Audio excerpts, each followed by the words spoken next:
আসসালামু আলাইকুম। আমার ছাত্ররা গতকাল থেকেই আজকে বোনা খিচুড়ি খাবে, এজন্য বায়না ধরেছে। আর আমিও ওদের বায়না রক্ষা করার জন্য আসি। এজন্য আজকে বোনা খিচুড়ি হচ্ছে মুরগির গোস্ত দিয়ে বোনা খিচুড়ি। এখন খিচুড়ি পাক করা হচ্ছে। নিয়ত করেছি প্রত্যেক সপ্তাহে শুক্রবারে আমরা ইনশাল্লাহ বোনা খিচুড়ি পোলাপানদেরকে পাক করে খাওয়াবো ইনশাল্লাহ। অর্থাৎ ছাত্রদের মন ফ্রেশ না রাখলে ওদের লেখাপড়া অতটা এগানো যায় না। আমার টার্গেট হলো বাচ্চাগুলো যেন বুঝে যে আমি বাড়িতেই আছি, বাড়ির মতো করে যেন ওরা মজা করে, ফুর্তি করে এবং লেখাপড়া করে, যার ফলাফল আমি নিজে উপভোগ করতেছি। এবং ছাত্রগুলো অনেক লেখাপড়ায় এগিয়ে গেছে। আবিয়াত অলরেডি 5 পারা মুখস্থ করে ফেলেছে। সবাই দোয়া করবেন আমাদের মাদ্রাসার জন্য, ছাত্রদের জন্য, যেন ওরা সকলেই ভালো করে লেখাপড়া করতে পারে। বাসটা বেড়েছে কোন থেকে? বাহ, খিচুড়ি তো দিয়ে সেই বাসনা বেড়েছে।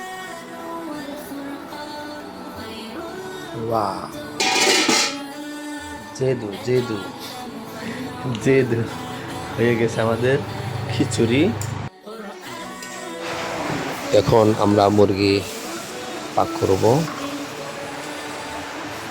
যতগুলো প্রসেস করা দরকার সবগুলোই প্রসেস করেছি আলহামদুলিল্লাহ, এবং অনেক মজা হয় আর কি। আমরা গত সপ্তাহে করেছিলাম, অনেক মজা হয়েছিল।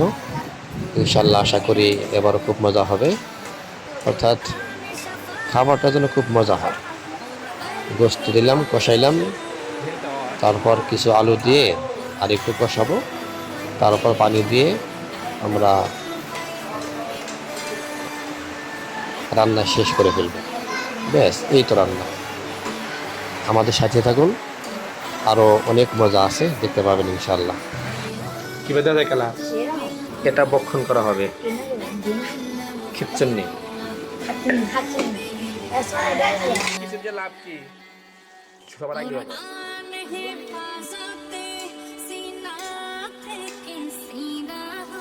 আমার রান্না হয়ে গেছে। আমি ঝোল হয়তো আর একটু কমাবো, কারণ খিচুড়িতে সামান্য পরিমাণ ঝোল না থাকলে ভালো লাগে না।